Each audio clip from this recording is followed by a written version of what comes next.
and a lot of these meds aren't working because one of the things is PTSD. We know that we have memory issues, right? Concentration, memory. Yeah. What happens if it's from a goddamn brain injury? This is gonna hurt. It's time for the Suffering Podcast. Of suicide prevention in the goddamn country for law enforcement and first responders. If we don't start educating and talking about this, we're not going to see the reduction in numbers. Because what happens when your frontal lobe is damaged and executive functioning isn't working? Impulse control. The other thing that we know is that with people that have head injuries, they are 30 times as likely to have substance abuse issues. And when substance abuse hits somebody with a brain injury, it gets a fucking grip on them like nothing. It amplifies it. Else. Yeah. And then comes now you're drinking or whatever. Now you're going to be prone to more head injuries. So it's this vicious cycle. So one of the, so back on January 6th for the Capitol riots, one of the officers that was there was Jeff Smith. Jeff Smith worked for Metropolitan Police Department and was inside of the Capitol that day. We know that he was exposed to flashbangs, better known as concussion grenades, okay? We know that he suffered a loss of consciousness while inside of the Capitol from body cam. And then we know that we watched on the body cam a metal pole hit him square in the head, okay? And you hear him on the body cam. He goes and there's a certain protocol. He goes to their, whatever their health department is, whatever, for Metro PD. He gets cleared. And the first day he's going back is 9 days later, ends up taking his own life on the way to work.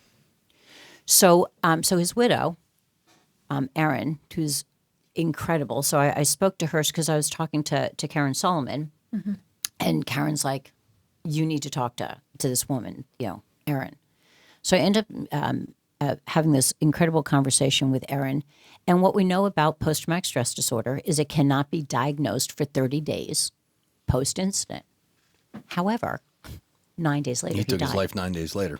So everybody's like, because it should be a line of duty death. Everybody's like, well, they're dealing with PTSD.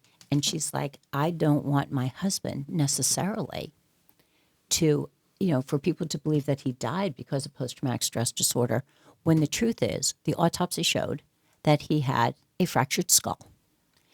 His behavior had changed within inside of 24 hours. So the other thing we know about head injuries, which is why there's a damn concussion protocol, not for the police, is that factor multiple becomes a key component.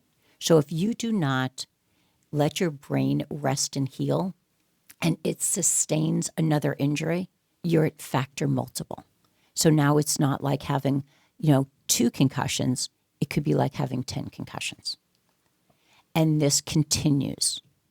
So if I said to you guys, because this is one of the easiest ways of doing it, if you take your index finger and you move it towards your nose, you should be splitting and seeing to about here.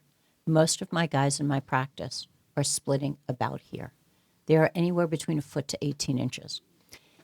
And I had a wife come in because there was an incident, and it ended up costing her husband his job.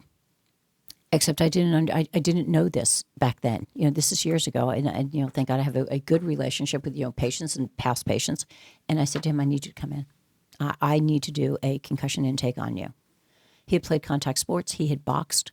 He had played high school football for years. Was on the SWAT team countless times for flashbangs. It was just time after time after time after time. So he ends up coming in, and his wife, who's a nurse, is kind of not really having this.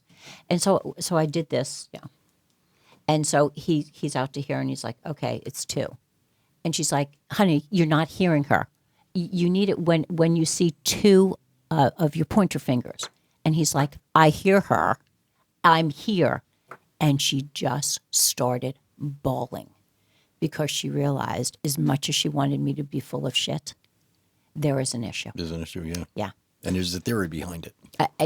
Correct. So 85. So now I'm looking at my own practice. I have a very sizable practice, which the insurance company absolutely hates as they continue to audit me on a regular basis.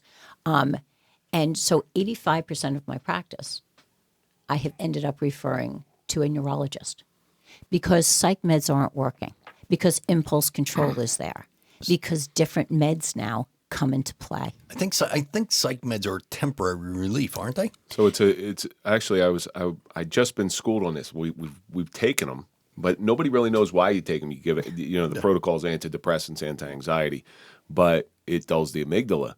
And I got off of them because I did not feel sharp. I always prided myself on how sharp I was. As many head injuries as I've had, as many undiagnosed concussions that I've had, I was always You got your sharp. bell rung. Yeah, I was Yep. always. You got your bell rung, they put smelling salts in front of your face, go back in, kid. Yeah, exactly. But I was sharp, I could my amount mental acuity and recall was always very, very good. And when I was on those things, I sort of like you would say something. It's kind of like when Amanda walked into that. I was just You got a concussion when Amanda walked into that. It's a dulling. What would I say? But there's also a balance, and I can't speak. And again, I'm not a medical doctor, so I'm not going to be able to speak on the med side and the neurological side. I'm speaking from personal and stuff. experience. So, but I can certainly speak from patients' perspectives as well, that's pretty common. But when you are trying to navigate between the irritability, outbursts of anger, and the impulse control and all the stuff that goes along with it, and you're trying to balance that out with kind of living one's life, is that's what doctors look at. But now when you go to a neurologist, so my thing is, and a lot of these meds aren't working because one of the things is PTSD. We know that we have memory issues, right? Concentration, memory. Yeah. What happens if it's from a goddamn brain injury? Yeah. So now we're medicating for a psychological disorder, and then patients get really frustrated because what did they say? It doesn't work. Yeah. You're dulling the brain. You're not fixing the brain. Is throwing a remote at your wife considered impulsive? I'm going to take the fifth. Okay. It depends how long you waited prior to the toss, but how about multiple times? Because this is the scary part about what you're saying. You're going through all these things, and I'm placing my behavior in exactly what you're saying, and up and down the line. It obviously got accentuated after my shooting, but I'm looking at all this stuff, and I'm like, holy cow! Like this is groundbreaking. But what is the end game on this stuff? So end game is that there is help for head injuries. So it's not through psych. Well, I want to make this very clear. Psych injuries need to. I'm not a doctor like you, but And there's I'm not a doctor. But there's alternatives. Like you can go to a neurologist. You can see if that path works. So now really doing a deep dive into my own patients and realizing that when they turn their heads really quickly, they get dizzy or they lose balance. So now we know there's vestibular stuff. So there's vestibular therapy. When we know that their eyes are splitting, or you do the nystagmus, and when you do the nystagmus and you're not drunk and your eyes are bouncing, Your eyes are bouncing. Yeah. that we know that there's ocular therapy.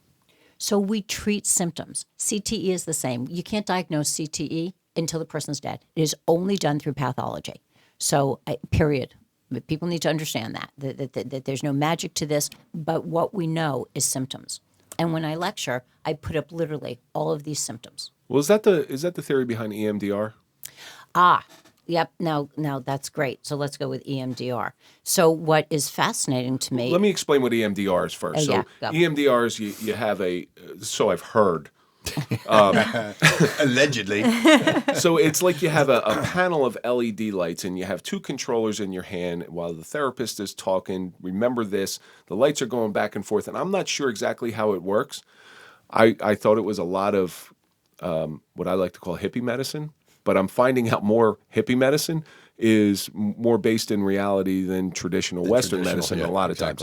EMDR didn't hit me until like a week later, where I became very introspective. I started thinking about stuff. I started having recall about stuff I wanted to remember and things I didn't want to remember. And EMDR sort of woke up a portion of my brain that I thought I buried down.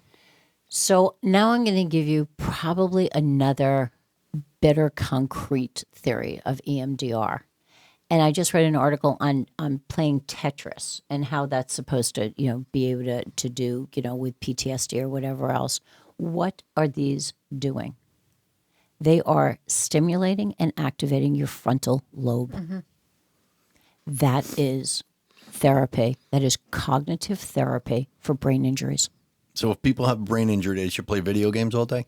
So the answer is that video games, do help. Stimulate the frontal lobe. But it is about frontal lobe. So the treatment is probably correct, but the etiology is not.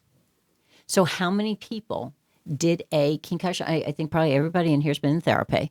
And I will tell you, including myself, I'm more than happy to out myself because I really do feel that as a clinician that I can only take my patients as far as I've gone. And if I tell you that it's good for you, it better be good for me. I'm no exception to this rule.